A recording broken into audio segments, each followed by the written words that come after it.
Addis Ababa. I work in a TV station. I'm a journalist. I'm a TV host and producer, and I also direct an Afrocentric show called My Africa.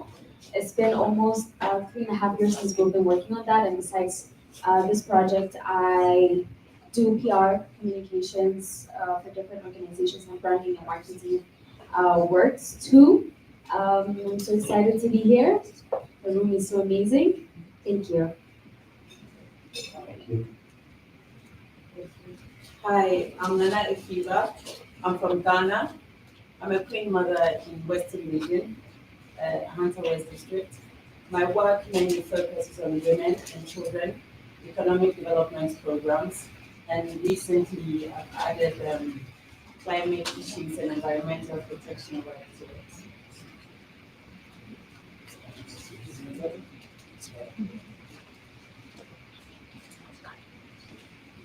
Good afternoon, everyone. Good afternoon. Good afternoon. Okay, good afternoon. My name is Melaku, or you can call me Malika as well. So I'm a founder and executive director for the Model Africa Union in Ethiopia, and also I'm the youth advocate for the Agenda 2060 and SDGs, and mainly also in the African Union 1 million next level, which is the AU initiative that was launched by the African Union Commission, was Musa Faki Mohammed. So with the Tories advocate. In line to that, so in related to this, the Borderless Africa, so that connect with me is I'm a task force for the African Youth Justice for Africa, which is initiated by the African Union Commission. So I'm a task force for that as well too. Thank you everyone for the introductions. I want to start with a very short story. It's a story of a sea. And in one village, African village called the village of the Million Kings, there was this seed. And that seed was planted in one of the fields. It grew, and in the first harvest, it gave about, it multiplied about tenfold.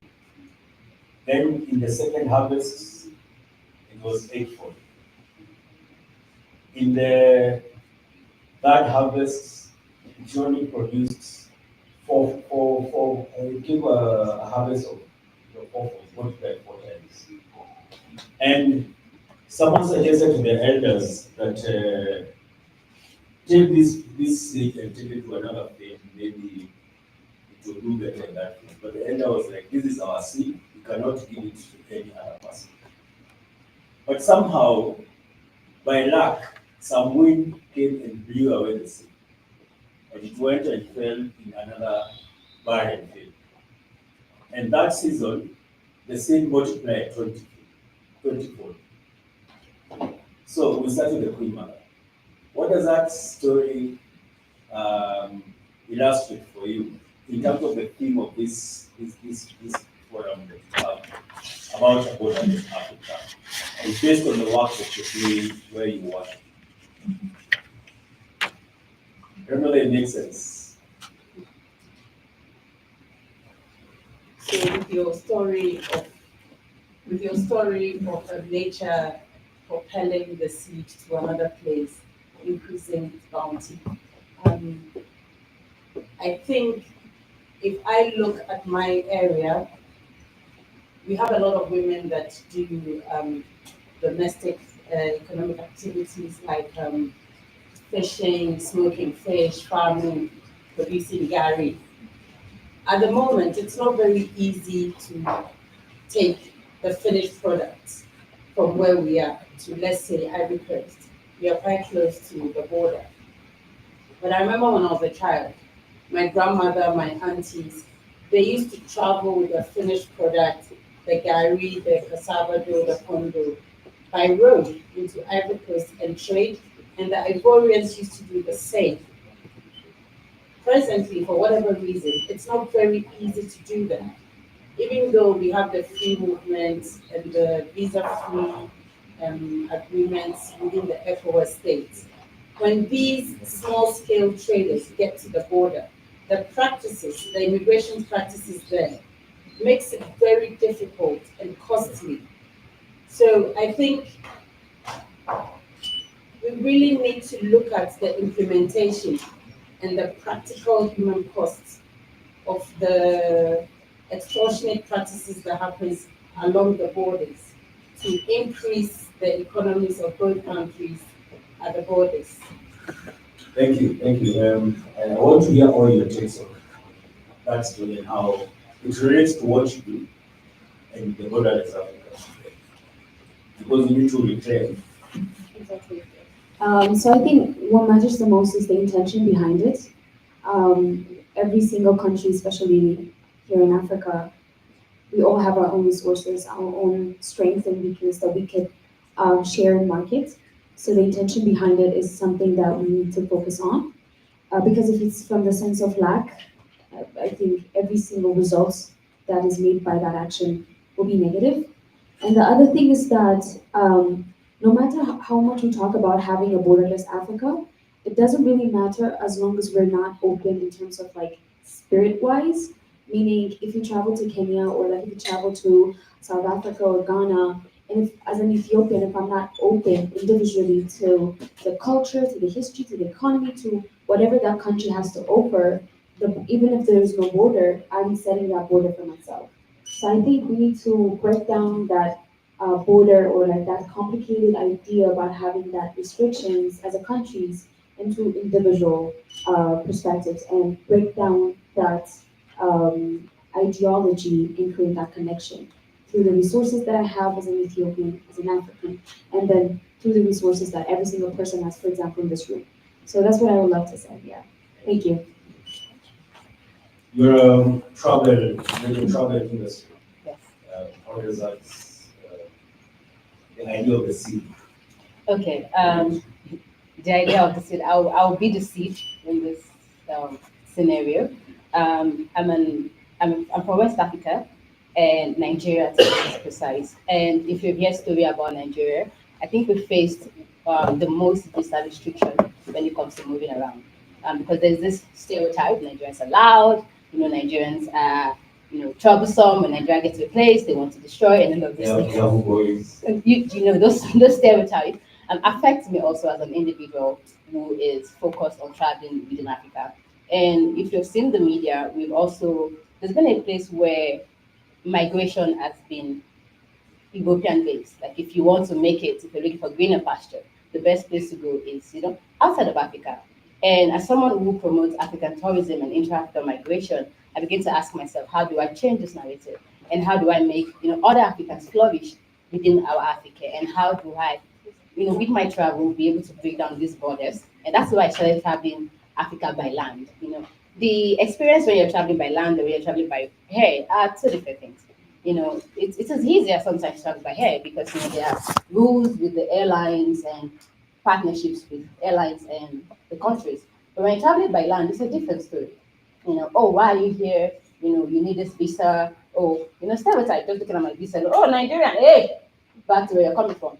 And because of that, I started traveling, these borders and showing my people that also to become someone, to develop, to grow, you don't have to leave the African continent. There's a lot of opportunities in the African continent and our borders, and which made me started documenting successful intra-African migration.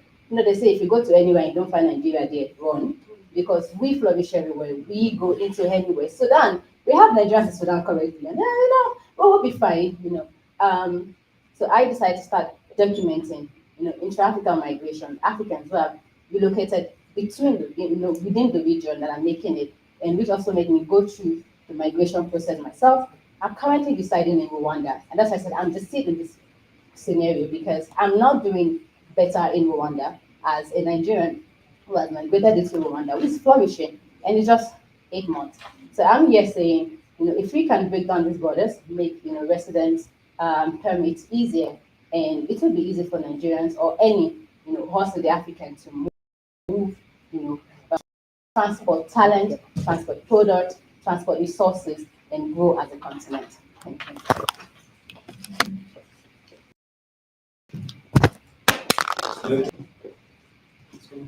I just mention, I would like to mention as but very big things. So I would like the seats in the seats ways because the seat by itself is, a single country, and also when the other peoples are coming in, how it's multiplied, because it sees that as we being in a single and restrict ourselves in the one place, that doesn't mean like we will not to be productive. So it means that as I'm personally, uh, as a country, Ethiopia or Ethiopia will not to be uh, being alone doesn't bring anything. So it means that the resource that we use in our country or the resource that we produce, if we are not going out or if we are not bringing something, will not to be, our economic growth will be in a high. So in that sense, I would see, in a multiple ways. So it means that we need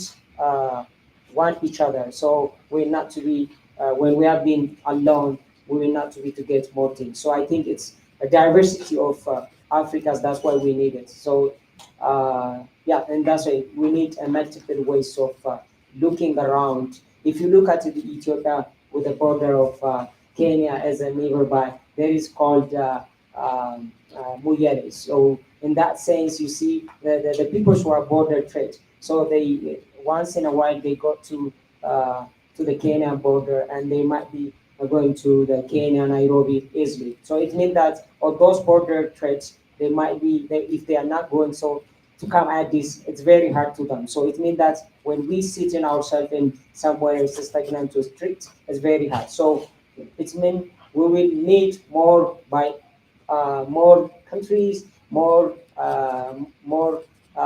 peoples to be in trade, economic, and social and growth. So I think, and that way is that being a single and strict and somewhere is will not to be have to grow our GDP or in that sense what I see. So I'm going to start with you again, and then we end the then we come to issues. How do we, because it's not about reclaiming the rights for Africans, which means we used to be able to interact with each other before the borders are put in place. How do we get our people? Because I think everybody in this room agrees with the government of Africa. But until the masses, the African masses, get that demand, their politicians, their political leaders, it's never happen. So how do we get the people behind that idea? So, since I'm advocate to the safety, and there is also with the women and youth protocol. So, before we go to the policies, so since the African Union has already have the safety protocol on women and youth, so we need to advocate. The, people they said they might be blaming to the AUC since they don't know the document how it is. So we need to localize with our language. For if you go to Ethiopia, I think Ethiopia is already having making with the collaboration with the UNECA. They made it the Amharic version of the SFK. So the more we do on localizing the language, so people can understand easily. I mean, so other countries will have to have the policies to know. Some the if you don't know about it, what is the policy and about it, if you don't advocate to how people to be in, it's very hard because we might be speak the next 10 years the same things. So it's we need to avoid on such issues like inserting maybe the policymakers and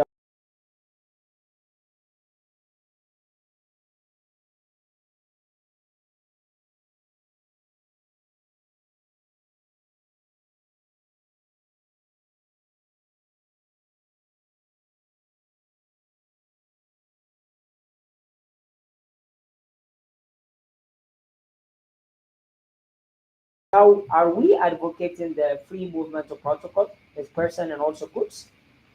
How many people that they know the free movement of protocol? Which countries are signed and which countries are not signed yet? Are we advocate to our people? So the more we do such kind of things, the more we engage the people by itself. Otherwise, it's very strict. So we cannot say like each country are its own restrict behaviors. So they may be signed, for example, Ethiopia and Kenya, they do freely to move. I cannot, when I go to Kenya, I just sign a letter of that's also came 2 years ago or 3 years ago. Previously, you can just go with the ticket, right? So it means that such agreements, they might be bilateral agreements, but also we have also continental agreements. So it depends on the policies that the countries or the continental benefit, how we can do so. So the more I will you guys to be to advocate for the are really on Who are you continent. guys? No, it's myself. I'm doing my own best. I'm saying, like, since you guys are influencers and also people are who reach out a lot of people, yes, Yeah. who reach out a lot of people around to the continent. So what I was trying to say that you guys are is your countries are ratified, is your countries are working on that. So let's advocate on the two areas of the SFA protocol and also the free movement. So let's advocate so that we can engage people easily. Okay. Thank you for that. Our seed from Nigeria in Rwanda. How do we get Nigerians and South Africans? South Africans not to keep Nigerians out.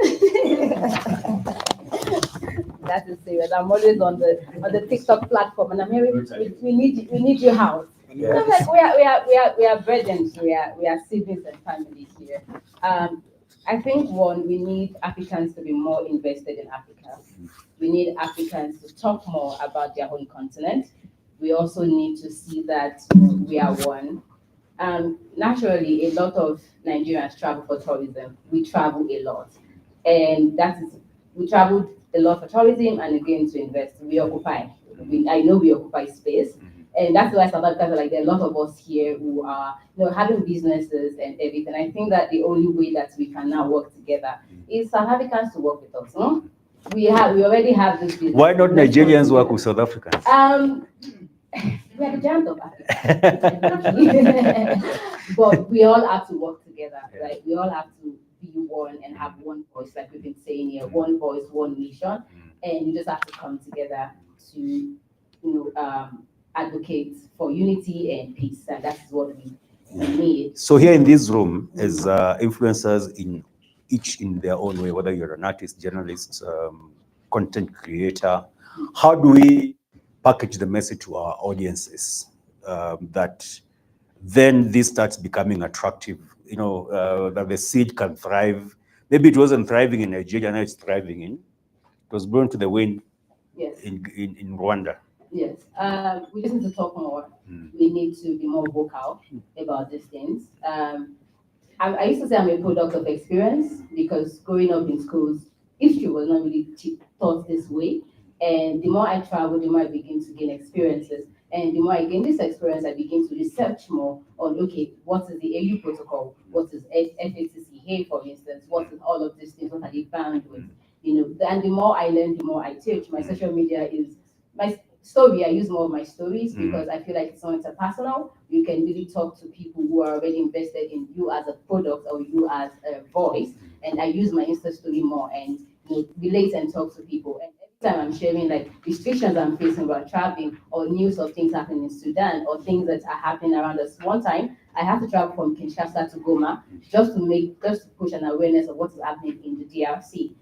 Traveling from Kinshasa to Goma is a risky business. People do not do it. But I did that to raise funds for some of the charity organizations at GRC, and I also, mobilized my people to donate and give back. So we need to be more vocal. We need to do more as an individual and as a collective to make sure that this mission, this project, and our voice have been heard, and we just need to keep talking about it because sometimes you say it once and you feel like, I've shared it today, I can relax, but we need to consistently put this message out there on our feed, in relations with people, in rooms like this, and just keep talking about it till our voice have been heard and till something changes in the system. Thank you. And go that extra mile and get involved, like you getting involved with the Yes, get involved. Thank you for that. And the same question, how do we get the people of Ethiopia? And especially knowing Ethiopia, you're a very proud country. You've never been colonized. So you kind of feel like you're separate from the rest of Africa. I hate to see this, but yeah. Yeah. Yes. So how do we change that narrative that we are one? Because I know talking to ordinary Ethiopians, it's a very different story.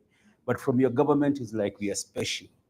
But from the ordinary Ethiopians, we are Africans just like the rest of you. How do we, as a media person, how do you change that narrative? it's one of the things that I personally get to see on a lot of people, sometimes including on myself. And I asked myself, okay, I mean, history is really important when it comes to identifying where you're at right now, but it cannot be it when it comes to the future. And you need to be able to see the bigger picture. You shouldn't let that natural ego of being a human being hold you back from doing the things that you're supposed to do. That being said, one of the things that I majorly think that we should do, especially as a youth and as an Africans, is that we need to create space, space free from judgment and space free from like reconsidering how it's supposed to be, how Africa is supposed to be. If you go to Europe, if you go to the US, if you go to Asia, if you go to any part of the world, there is a good and bad side. It's just how you portray it and how you tell the story, which is what I do for a living. And whenever I see and search like videos, documents that are published about Africa, it's majorly done by non-Africans. So we need to create space to really understand what we have to offer as Africa, as an Africans, and as a continent at the same time. And the other thing is that knowing what kind of resources we should use where, especially when it comes to creating borderless Africa. Again, my sister said it on the previous panel. It's not like borders are something drawn. We don't see it. It's imaginary. But at the end of the day, it impacts the way you interact with your sisters and brothers in different part of Africa. So it all starts with how you see yourself and the world around you. It's a mental game. And for that, you need to be able to be conscious. You need to be aware. Awareness is really important with the things that you lack and what is your strength and how you can market it. So let's just simplify the bigger picture into what is like I'm Africa, she's Africa, we're all Africa, right? It's the summation of us that creates our continent. So it's breaking the border between me and her. That's how you break the border. The mental borders. Exactly. So that's how when we each break that border, in the bigger picture, we break that narrative that we're just different people in one place. That's what I would love to say. So awareness, creating space, experiencing it, right? Movement of people is also movement of experience. It's sharing what you have and buying what other people is selling in terms of ideology, service, product, whatever. So that's what we need to do. And start it small, simple, and no need to pressure. And lastly, what I would love to say is that recently I was thinking about this, and it was so fascinating because sometimes when you're focusing on the negative side of one thing, that's what you're going to harvest more. And that's what like unconsciously we're creating. There is a lot of beautiful parts of Africa that we can focus on. So let's just be aware where our attention is going, because that's what we're going to be harvesting. That's what I like to So say. we need to manifest the borders positively. Exactly. Borderless Africa manifest. We need to manifest it. Exactly, and just break it down into simpler actions. Because, for example, like my sister's from Nigeria, right? We all from different. Me and Malak we're from Ethiopia. So if the way I see Nigerians is now shifted, now I'm breaking some borders. So I think that's what I want to say. Yeah. Thank you so much. As we go to our Queen Mother, I want to tell a funny story. So there's this guy in Tanzania where I met Andrew Karamaji. He's an activist, a Maasai activist. The Maasai own most of the land in from northern Kenya all the way to Tanzania. Most of the land, grasslands were theirs. So this guy his family, he has family at the border of Kenya and Tanzania, and they are on both sides. But he says sometimes when he's grazing his cattle, they cross the border freely and nobody can. So he has to call his relative across to beat them to come back to this other side. But for him to cross the border, he needs a passport. He has to go to immigration. So that's how ridiculous some of these things are. Now, Queen Mother as a leader and working with the communities in the grassroots, how do we convince our people? Because sometimes we've internalized these borders mentally. We are so consumed about being Kenyan, being Ethiopian, being Ghanaian, being Ivorian, that we can't imagine the box without those borders. And as you say, you grew up at a time when people could move freely.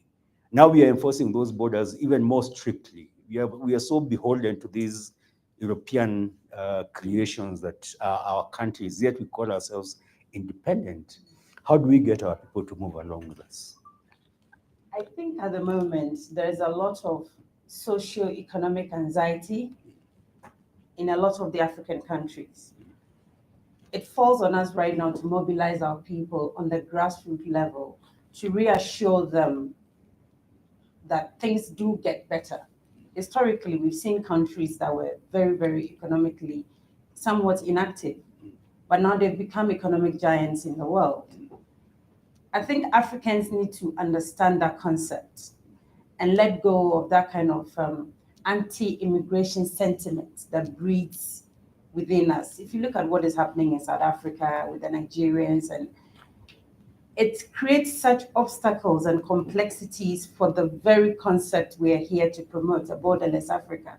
So in order for us to reclaim this idea and bring it to fruition, as much as the governments or the various governments are creating policies and laws and ratifying issues, the grassroots level needs to be reassured and made to understand that immigration in itself is a very positive economic effect on a country. And I think that is what a lot of people don't understand in my experience.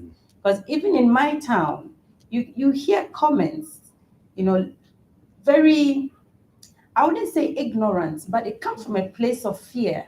When you say, oh, these Togolese people have come here to do this, these Burkinabes have come here, but they don't understand the economic benefits and the skill that people bring in. So I think it falls on us to start educating people from that aspect, because once they understand that, then they'll be able to embrace the skill, the talents, the knowledge, and the economic benefits that is coming in and out of the country. So yeah, that's my take on it. Thank you so much. And now you come to the room. How much time do we have? Just 2.5 minutes. 2.5 minutes. So I don't know whether there's anybody who would want to contribute, to comment, or ask questions. For the insightful discussions, I want to, add my voice to the, to the story that my sister from Nigeria gave about using her travel, to raise funds. In this meeting, and in the background, we have been having discussions on how to raise financing for the Borderless Africa campaign, because we know that as much as novel as this campaign is, if you don't have resources, you can't get it. For example, I know there are individuals that Africa Risings wanted to bring to this venue. They're influential, to participate, but simply because African Risings cannot buy business class, they are unable to come. So and these are people that will really add, weight to this campaign. So what I think we could do is, just like we have started small by donating here, perhaps since we have travel influencers here, why don't you travel for this cause, and raise funds, there are many travel influencers here, there are musicians, there are artists. Why don't us do something, in individual capacities to raise, funds for the campaign? That's what I wanted to see. Thank you. So you don't have to give cash. You can give in kind based on what you do. Comment, question to the panel? Thank you. Thank you so much for participating. Thank you for the panelists. Thank you for your time. Thank you so much. Again, another round of applause, and thank you for keeping time. Thank you. Comrades, we have, what time is it now? If you look at your time, it's 1:15. If we are very, very strict, and we should be, and we go for lunch and be back at 2:15, believe me, we will have some time left in the afternoon to go shopping. It's very practical. So if we are able to be back here at 2:14, 2:14, I'll be at the entrance.